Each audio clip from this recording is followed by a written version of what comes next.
বিসমিল্লাহির রহমানির রহিম। আসসালামু আলাইকুম ওয়ারহমতুল্লাহি ওয়াবারাকাতুহু। আজ আমি আপনার সাথে কথা বলতে চাই, কোনো কঠিন ভাষায় না, কোনো উপদেশের ভঙ্গিতে না, বরং একজন ক্লান্ত মানুষের সাথে আরেকজন ক্লান্ত মানুষের মতো করে। প্রথমেই আপনাকে একটা প্রশ্ন করি, আপনার মনটা কি আজকাল শান্ত থাকে না? ভেতরে ভেতরে কি অদ্ভুত একটা শূন্যতা কাজ করে? সবকিছু থাকার পরেও কি মনে হয় কিছু একটা নেই? যদি এই প্রশ্নগুলোর উত্তর হ্যাঁ হয়, তাহলে এই ভিডিওটা আপনার জন্য। দোস্ত, এই অশান্তি কোনো কাকতালীয় বিষয় না। ইসলাম এটাকে খুব স্পষ্টভাবে ব্যাখ্যা করেছে। আল্লাহ তাআলা কোরআনে বলেন, আলা বিযিক্রিল্লাহি তাতমাইন্নুল কুলুব।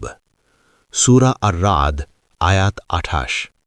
অর্থ, জেনে রাখো, আল্লাহর স্মরণেই হৃদয় প্রশান্ত হয়। খেয়াল করুন, আল্লাহ বলেননি টাকা দিয়ে হৃদয় শান্ত হয়, মানুষ দিয়ে শান্ত হয়, সফলতা দিয়ে শান্ত হয়।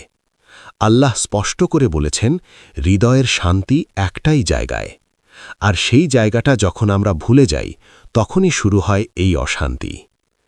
আজ আমরা অনেকেই ভাবি, আমি তো খারাপ মানুষ না, আমি তো কাউকে কষ্ট দিই না। এগুলো ঠিক, কিন্তু প্রশ্নটা হলো, আমরা কি আল্লাহকে সময় দিচ্ছি?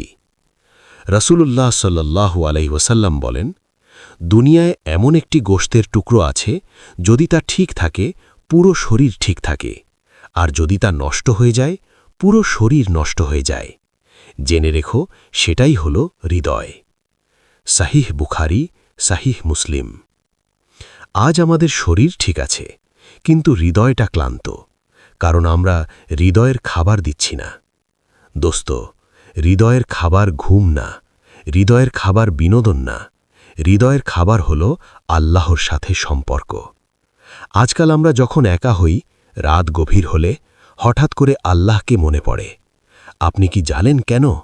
কারণ আল্লাহ আমাদের এমনভাবে সৃষ্টি করেছেন, যখন আমরা ভুল পথে যাই, হৃদয়ে ব্যথা দিয়ে আমাদের সতর্ক করে। এই ব্যথা শাস্তি না, এই ব্যথা রহমত। আল্লাহ তাআলা বলেন, ওয়ামা কান আল্লাহু লিয়ুআযিবাহুম ওয়া আনতা ফীহিম। সূরা আল-আনফাল আয়াত ৩৩।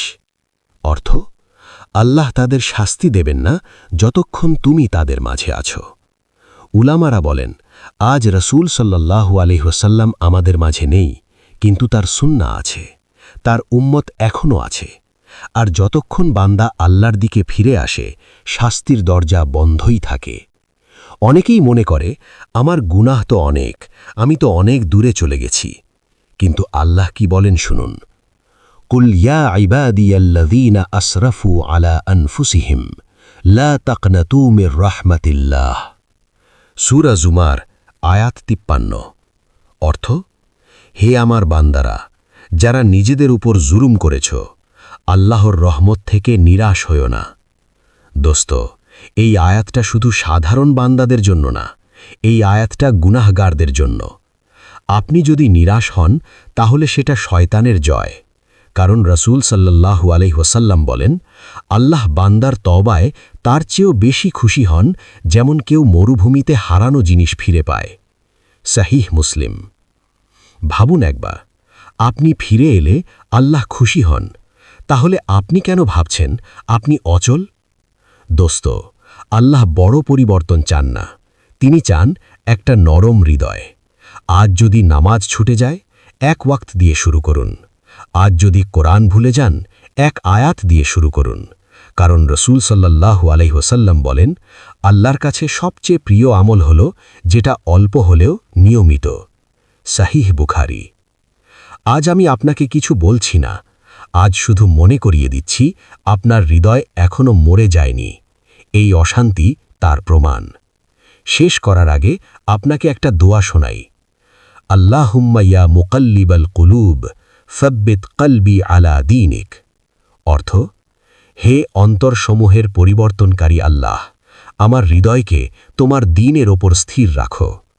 এই দোয়াটা রাসূল নিজে পড়তেন, তাহলে আমরা কে, যে আমাদের আর আশা নেই? দোস্ত, যদি এই ভিডিওটা আপনার হৃদয়ে লাগে, তাহলে বুঝবেন আল্লাহ এখনও আপনাকে ডাকছেন, আর আল্লাহর ডাক উপেক্ষা করা কেউ কখনো পারেনি।